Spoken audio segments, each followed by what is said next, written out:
Hello everyone. This story is called Beryl and Bertha at the Beach. It's written by Pippa MacPherson and illustrated by Anne James. This is a special book because it's one that I bought for my daughter Amy when I was visiting Melbourne, which is where the story is set. I was lucky enough to meet Anne James when I bought the book, and she wrote in it for me. She's written Love and Splashes for Amy from Anne James. That was back in 2009. Can you see her illustration of the chicken saying, "Hi, Amy"? One summer morning, Beryl and Bertha decided to spend the day at Cran Beach. They rattled down to the sea on an old green tram, the warm wind ruffling their feathers.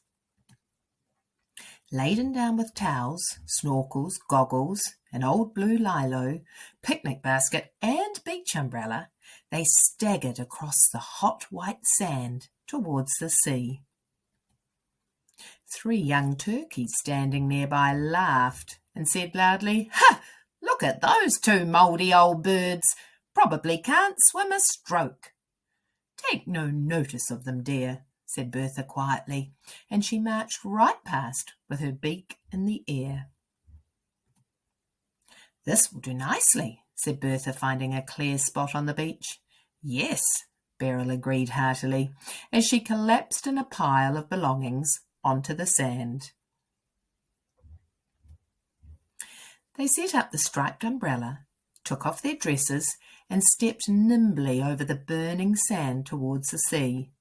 How cool the water was on their hot feet. Beryl and Bertha had a wonderful time snorkeling in the rock pools and frolicking on the lilo in the white-capped waves.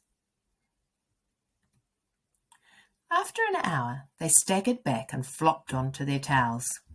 Beryl let the sun warm her into a dreamy doze, while Bertha watched several young roosters put up a grandstand and a huge banner. "Leghorn Beach Grand Surfing Competition," read Bertha. "What did you say, dear?" murmured Beryl. "A surfing competition? That could be fun to watch." "I'll just go in for a quick dip before it starts," said Bertha. Beryl stayed under the umbrella, lulled to sleep by the sound of the waves breaking on the shore. All at once, she sat up. How long had she been asleep? And where was Bertha? Was that her? A blue and gold speck out on the horizon? Bertha had also drifted off to sleep, and her blue lilo had carried her far from the shore. With one wing trailing in the water, she was quite unaware of the danger into which she was drifting. "Out of the way, you old boiler!" a rude voice suddenly shouted. Startled, Bertha's eyes snapped open. She glanced around to the distant shore and promptly fell off into the water. "We're getting ready for the surfing competition, old lady. Move your carcass." It was one of the young turkeys sitting smugly on a surfboard. "Go on, shift it," he added. Furious, Bertha half rose out of the water and tipped the turkey off his surfboard. She was famous for her temper. She clambered onto the surfboard herself and, leaving him to grapple with the old lilo, she paddled off. Heading toward the shore and her dear friend Beryl, she felt the waves rising and falling beneath her. All at once, she felt herself being lifted higher and higher, and she realized she was on a king wave.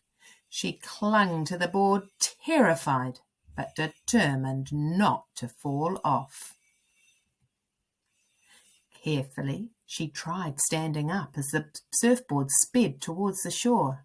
She did it! Those years at Madame Balaclava's dancing academy had not been in vain. Bertha rode the board with all the strength and grace of a true ballet dancer. Twisting and turning on the board, she flew down the face of the wave, The crowd looked on in astonishment. As the wave broke onto the sand, Bertha stepped daintily off the board and walked into the arms of a very relieved Beryl. Officials crowded around to congratulate Bertha.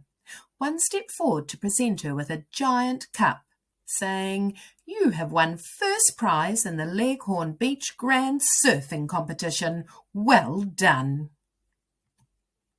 Beryl and Bertha fainted in each other's arms and had to be revived by two burly lifesavers. As the ladies were escorted from the beach by the large crowd, a bedraggled young turkey asked Bertha if she wanted her lilo back. "No, dear, you keep it to practice on," she answered sweetly.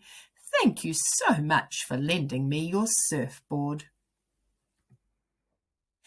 They were two very wary chickens who rattled home in the tram in the late afternoon sun. Weary, but oh, so happy. I hope you enjoyed that story.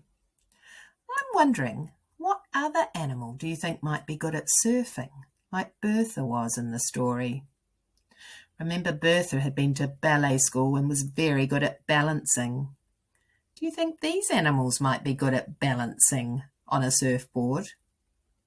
Got a dog, a penguin, and a cow.